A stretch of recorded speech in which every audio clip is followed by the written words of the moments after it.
We're going to stay here in the UK because more than 150 flood warnings remain in place. Major incidents have been declared in South Wales, Herefordshire, Worcestershire and Shropshire, and homes along the Severn River have been evacuated. Let me show you some of the areas that have been most badly affected. This is drone footage of farmland in Ross on Wye, and you can see the vast majority of it is submerged. Then we have these pictures from close to Upton upon Severn. Again, the Severn River has burst its banks and caused very bad flooding there. This police tape here is the police closing the Wye Bridge close to Monmouth in Wales. Again, the water very clearly demonstrates why they've taken that decision.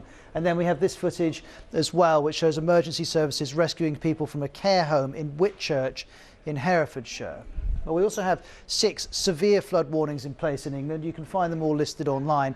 Severe flood warning means there's a danger to life, and these warnings are all around some of these towns such as Hampton Bishop, Ironbridge, Birmingham of course, and Upton upon Severn and Uckinghall. Birmingham I've put there for reference, not because it's affected by those warnings. Emergency services have been working to rescue people from their homes, and got this image from Monmouth where mountain rescue teams had to help this man who had become trapped by the water in his house.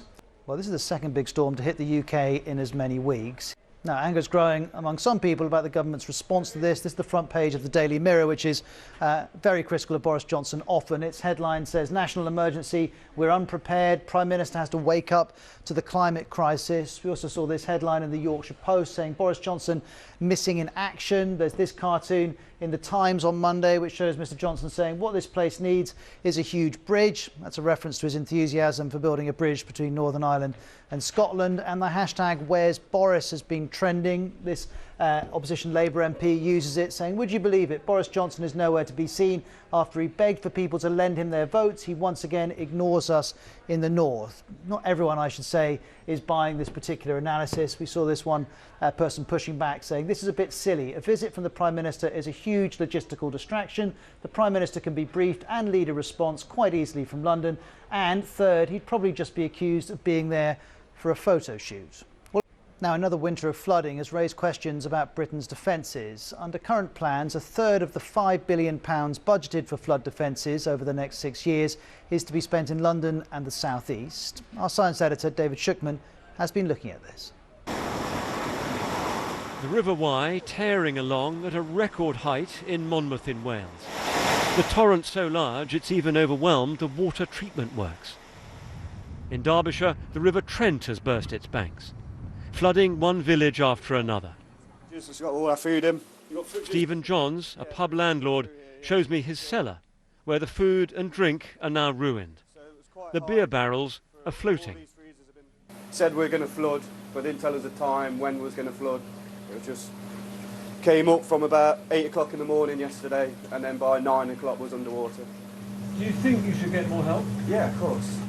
Yet again, the country faces the difficult challenge of how to stay safe from flooding, how much public money to invest, and crucially, where to spend it, and all the time, warnings from climate scientists that storms are set to become more intense.